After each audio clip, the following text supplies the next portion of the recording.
The moment she walked through the glass doors of Lumiere, one of the most exclusive restaurants in the city, every head in the room turned, not in admiration, but in quiet, cruel judgment.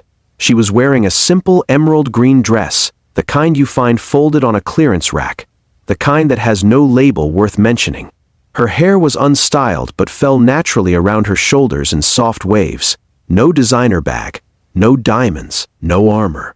Just a young woman named Serena Voss, standing at the entrance of a world that had never once made room for her, clutching a small piece of paper with a table number written on it in her late mother's handwriting. She almost turned around. Her hand was already reaching for the door behind her when she stopped herself and whispered something under her breath, the same thing her mother used to say to her every morning before school.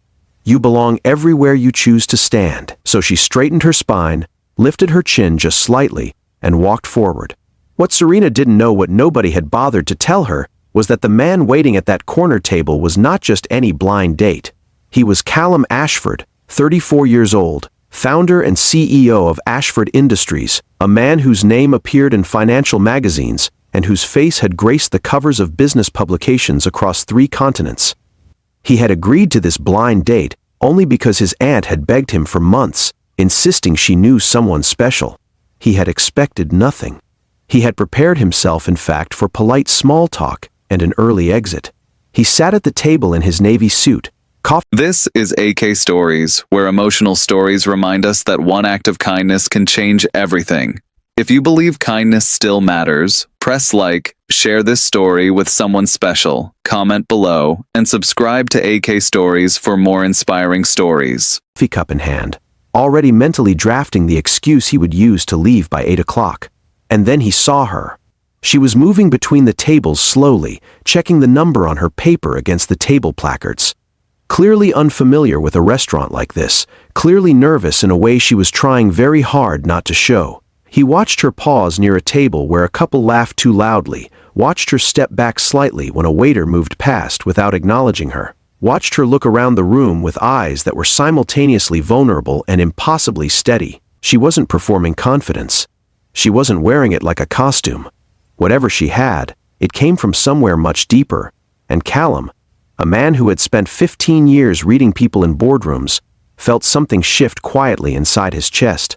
When she finally found the table and her eyes met his, she didn't smile the practiced smile he was used to, the kind designed to impress. She smiled the way people smile when they're genuinely relieved, a small, honest curve of the lips. And she sat down across from him and said simply that she hoped she hadn't kept him waiting. He told her she hadn't, and that was the beginning. Serena had grown up in a small apartment on the east side of the city with her mother, a seamstress who worked 12-hour days and still came home humming. They had very little, but her mother had filled every corner of their life with warmth and intention. Serena had earned a scholarship to study literature, had worked 2 jobs through university, and after her mother passed away 2 years ago from a sudden illness, she had quietly folded her grief into herself and kept moving because that was the only thing she knew how to do. She now worked as a junior editor at a small publishing house, earning just enough to keep the apartment her mother had loved. She had no social media presence worth mentioning, no wealthy connections, no safety net.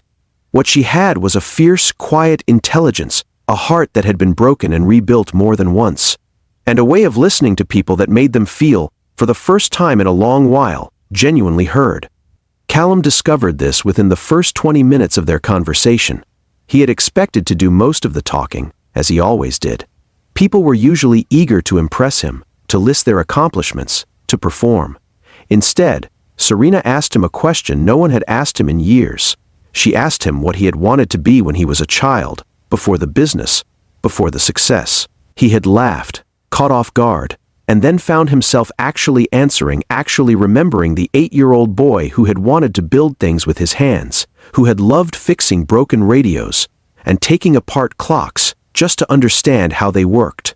He talked for several minutes about that boy, and when he stopped and looked at Serena, she was watching him with an expression that was not impressed or calculating. She simply looked moved, as though she understood something about that boy, as though she was glad he existed.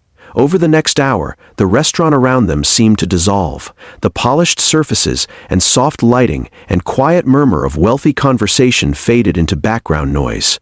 Serena told him about her mother, not with self-pity, but with a love so enormous it filled the space between them. She told him about a manuscript she had been secretly working on for 3 years.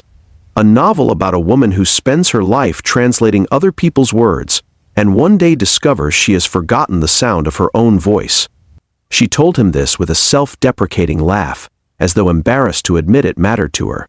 And Callum felt something he had not felt in a very long time, the specific ache of recognizing yourself in someone else's story. He thought about his own silence, the years he had spent building an empire and forgetting to live inside it, the relationships that had dissolved because he was always, in some essential way, elsewhere.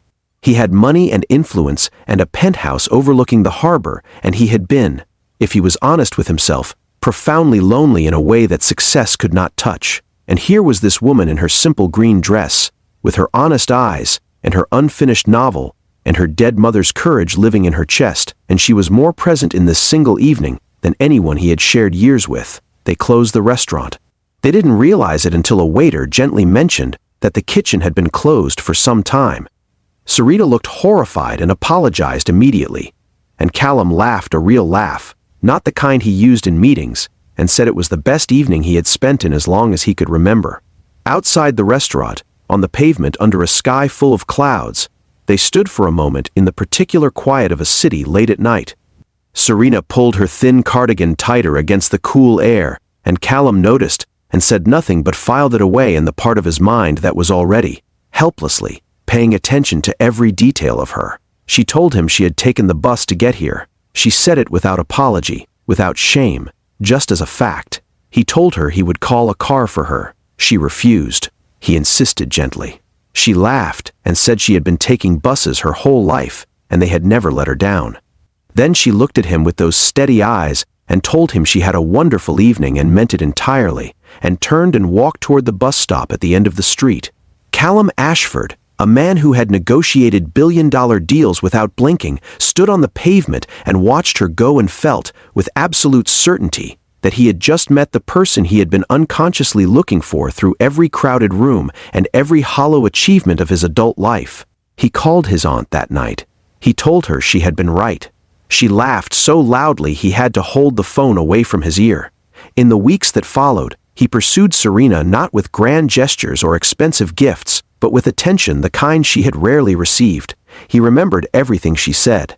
He read the 3 chapters of her novel she finally, nervously, shared with him, and told her not what she wanted to hear, but what was true.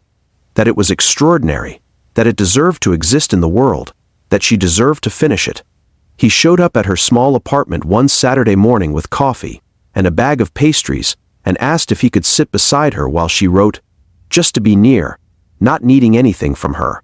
She let him in. And something in the architecture of her carefully constructed solitude quietly opened a door. She had arrived at that blind date with nothing the world of that restaurant recognized as valuable. No status, no wealth, no performance of desirability. But she had brought everything that actually mattered: her full self, her honest grief, her quiet courage, her mother's voice living on in her bones. And the man who had everything the world offered had looked across a table at her, and finally, for the first time, felt like he had enough. Some people search their whole lives for the thing that makes silence feel like home. Serena Voss walked into a restaurant in a green dress from a clearance rack, and without trying, without pretending, she became that thing for a man who had forgotten what he was even searching for.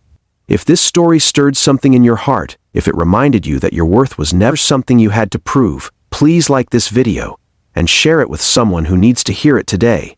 Stories like this only reach the people who need them most when you help carry them forward. Before we close, drop a comment below and tell us, have you ever been underestimated by a room, only to realize later that the right person was already seeing you clearly? We read every single one.